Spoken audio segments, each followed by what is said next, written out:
friends. Welcome back to Connectedness, the podcast where we dig into the messy, magical, and meaningful parts of being human together. I'm Fernanda, your host, and today we're doing something a little different. Connections Q&A.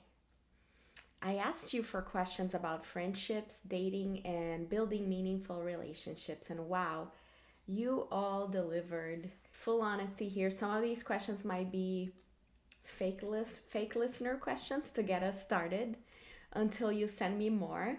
There's no shame in this game. Every podcast has to start somewhere, right? But the point is, these are real struggles and curiosities that people have when it comes to connection. And today, I'm going to answer them as honestly as I can. I have 5 listener questions. The first one is about friendship as an adult and loneliness. So this question comes and it says, I'm in my early 30s and most of my friends are either married with kids or super busy with careers. How do I make new friends without feeling like I'm starting all over again? Okay, so let's talk about this. This is one where I think everyone is struggling with this in some way, shape, or form. I even, quite honestly, I struggle with it myself, not just with the making new friends, but with maintaining and nurturing my existing friendships. Why? Because of schedules. People are busy. It's so hard to schedule things with everyone. Some friends are more spontaneous and you can make plans with them immediately. Some friends you got to get on their calendar 2 months ahead of time, and it takes you kind of have to get to know the nature of your friends. What kind of uh, plan maker are they, so that you can adapt to their style and get on their calendar, make the plans happen. But when it comes to making new friends, let's talk about that. I've talked before in maybe podcasts, but also blog posts and YouTube videos or Instagram reels, that to make new friends, it takes intentionality, repetition, um, and a little bit of vulnerability, especially as you're getting to know each other. So, how do we get the intentionality and the repetition? Well, my recommendation is you select activities that you are excited to try out or to do, or maybe you've done those activities in the past and you want to get back to them. I'll just rattle a bunch of ideas here: pickleball, chess, board games, dancing, uh, learning a language, practicing a language, D&D, anything like that. If you're into that kind of stuff, if you like Scrabble, if you like volleyball, or actually one that I've been getting into lately is roller skating. I just went after work yesterday. I went roller skating for about 45 minutes at a free roller skating social club that they have here in Charlotte. And it's so nice. People are having fun. It's easy for you to start up conversation with people when they're having fun. So if you pick something that you find fun yourself and you just commit to going over and over again, commit to going, that's the important part. Put it in your schedule. So select something that maybe happens once a week or once a month and put it in your schedule and go. And when you go open. Go with your mind and your heart open, and be friendly, smile. Those people are there for the same purpose that you are. They're there to do something fun and to meet other people. So if you're feeling intimidated in the beginning, that's okay. The intimidation goes away. It's a momentary discomfort and it goes away. So let's say you commit to doing one of these things that I'm recommending, and you're doing it once a week or once every couple of weeks. Over time, you are going to be exposed to the same people over and over again. And those people are going to open up to you, and you're going to open up to those people just naturally. You don't have to force anything. And eventually, somebody is going to ask you to make plans to go do something else. Well, let's go for coffee. Or you can ask, like, say there's a person who you want to become friends with intentionally. You can simply voice your intention, and you say, hey, I'd love to become friends. Would you want to go out, hang out one on one of these days? And then you make the plan and you show up for the plan. And hopefully, the person that you selected will do the same. And there you go. Now you have a new friend. Now it's the challenge is, how do you maintain that friendship? How do you deepen that friendship? Because you remember, most of you, if in your question, most of your friends are either married with kids or super busy with careers. So those friends came from somewhere, right? They probably came from university or high school or your neighborhood growing up. Those were all exposure friends. They were all there. You just happened to, when we're young, we make friends by happenstance. It's so like organic and spontaneous. But when we're adults, it's not that easy. You can't, we're adulting here. We got crazy lives. We're busy. So for you to actually make new friends, it takes intention and putting it on your calendar and making plans. Okay, hopefully that helps. So the next question is, I feel totally exhausted by dating apps. I want to meet someone, but I can't stand the swiping anymore. Do I have any other options? This, of course, you do. This is a softball question there. Uh, so okay. So I've been talking about this for over a year now. Dating apps are not great. I know that's the way that most people try to find partners nowadays, because it's convenient. It's at the tip of your fingers. It's on the phone. Um, it, there's so many issues with dating apps, and I can go on and rattle them forever. But I'm gonna spare you the torture, and I'll try to stay concise here. Dating apps, you have an illusion of unlimited options that are, it's really an illusion. It's not real. Those people, majority of those people there are not gonna be options for you. Okay, it's just that they are available to you virtually. But if you were to meet those people in real life, like, let's say you were to go into a ballroom with 500 people, um, what's the likelihood that you would find somebody great in that ballroom? It would be pretty difficult, right? Because you would have to spend a ton of time talking to every single one of them. So it's the same thing with dating apps. They seem like they're convenient, but they're really a waste of your time. If you find somebody you want to talk to, I keep hearing from daters who tell me, oh, I spend like 3 weeks talking to this person, and then they ghost me and it never goes anywhere. Oh, this person just wants me to make all the plans, and and then they don't show up, or like stuff like that. That's really low quality interactions.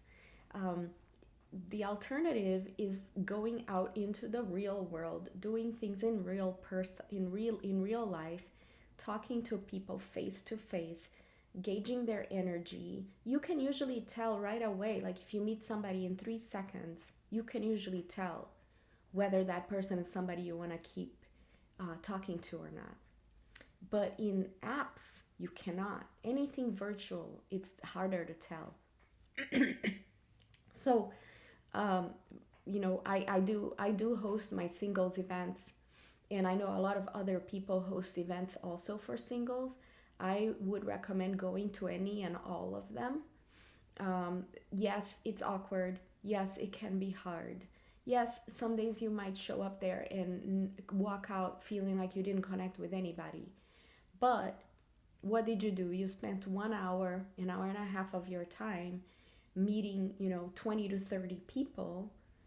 And in a way, it's kind of a time saver if you think about it that way. Can you imagine talking to those 20 to 30 people online and trying to get to know them? So at least the way that I see it, going to in-person events is a time saver when it comes to dating. And then when it comes to um, meeting people in real life, it's also you you get to gauge your attraction immediately, um, and you can, and also you can debunk some of your criteria, because a lot of the people I talk to who are dating online, they have kind of silly criteria, like, oh, the guy has to make more than, six figures, and has to be 6 feet tall, and it has to have a XYZ type of job, and it has to be blah blah blah blah blah. But if you were in a party and you met somebody who was super charming and funny and I don't know, maybe attractive to you, um, who cares how tall he is, honestly? And let's talk about college degrees too. Like, that's another way. And I know I have a college degree. Most of my friends have college degrees. So I get it. Like, usually people who have college degrees want to date somebody who has the same level of education. But that's also changing in the current market. Uh, College degrees aren't as great of a deal as they used to be. And there's a lot of really great guys out there who went into the trades, didn't get a college degree, and guess what, they're doing pretty well, and they're pretty great guys. So I would just say, being open to meeting people from all walks of life, and not having very rigid criteria, and having fun. Like, honestly, dating can be hard, right? I talk to a lot of daters, but I think people are attracted to people who are having fun, who are having a good life, who are taking care of themselves, who are um, doing the work, like psychologically and mentally, who are investing in their own, um, living their best life, kind of thing. So as long if you do all of those things, like live your best life, take care of yourself, show up to events with a nice open attitude, um, don't judge people too quickly, be open to different connections, you're setting yourself up for success, as opposed to just using the apps. All right, next question. um, I am not naturally vulnerable, but I know connection requires it. How do I share more feeling? How do I share more without feeling like I'm oversharing or scaring people away? Gosh, that's such a tough one. And I think we need to understand, why are you not naturally vulnerable? Mm, we I know people like you, and no judgment at all. I have a lot of compassion and understanding as to why. um, the folks who have told me this before have told me that they are not vulnerable, or they don't open up, and usually it's because they were hurt in the past, and that's completely understandable. My heart goes out to you, to them. I can relate. There's been times when I didn't open up because I had been hurt by a friend in the past, or by somebody close to me. And so it's like a chicken or the egg. Like, you need to be open and vulnerable to create a real connection, but you don't want to do it because you don't want to get hurt, because you've been hurt in the past. So I think it takes a little bit of a leap of faith on the person that you're talking to. Say, for example, you are considering a person to become your friend. You have to open up with that person, or you should, at least, to create that bond and that connection, but you're afraid that person might hurt you. So my recommendation here is baby steps, little by little, share little things, see how they react. And if they react positively or understanding or compassionately, you know that's a green flag for you to move forward and share a little more. But if they react in a way like they are not hearing you, or they're turning the conversation back to themselves, or they're minimizing what you've just shared, then maybe that's a red flag for you to just, you know what, let me see if I can find somebody else. Uh, and yeah, it's called discernment, and we're not that great at it, especially when we're young. So we need to get, it's kind of like a muscle that you exercise, and it, over time you'll get better at it. I guess it's like reading the room, reading yourself, and reading the other person. So once you've established that you can trust that other person, like if they've given you those green flags of understanding, compassion, no judgment, real listening, like it's so hard to find good listeners nowadays. Um, then you can feel safe to move forward and create that bond. So good luck on that one. I hope you find somebody like that. Then the next one is balancing friendships and romance. I just started a new relationship and I don't want to lose touch with my friends. How do I balance both without neglecting anyone? Gosh, it's so hard, right? In the beginning, I remember when I started dating Frank, and or the other times when I had other boyfriends and stuff, like you get so intoxicated by the novelty of the romantic relationship, and you want to spend time with that person, and it's very natural. The only thing I would say is don't abandon your friends, don't neglect your individual life, and you can still make space for that new person in your life and keep the other parts of your life. So, how do you do that? Compartmentalize your schedule. What I would recommend, if the other person, hopefully, the other person is game, you could even set days of week if you're the kind of person who can plan like that. You could say, hey, babe, I want to spend time with you on Fridays and Saturdays, maybe on Wednesdays, but Monday, Tuesday, Thursday are my time to either do stuff by myself or to hang out with my friends. It's even helpful if you already have rituals established. Like say you have a Tuesday poker night or something, that way it's easy for you to just tell your new person, hey, every Tuesday I have this thing. Sorry, I'll see you Wednesday. Uh, it's great for the relationship because it keeps that kind of balance. The other person will also have their own thing that they're doing, and you guys can be more excited to see each other. You don't have to spend all your time with the new person. You can compartmentalize your life and strike a balance. All right. Okay. So the last question is, I always hesitate to go to events solo because I feel awkward walking in by myself. Do you have any tips for making that first step less scary? Oh gosh, this just happened at my singles event last Friday. One of my friends came and she was so embarrassed. She's like, I'm too embarrassed. I don't want to go in. And, gosh, everyone there is a little bit embarrassed at the beginning. Just remember you are not alone, and no one is judging you for being there. People who are there to meet you, and so they're happy that you're there. If anything, they're happy that you're also there. So just try to remember that. Um, and by the way, congrats, good for you for doing it. I'm super proud of you. It takes some guts to go to an event by yourself, and usually, like they say, you regret the things you don't do rather than regretting the things you did. So this is definitely a situation where if you didn't go to the event, you would probably be regretting not going. So I encourage you to keep trying, and it will get less daunting over time.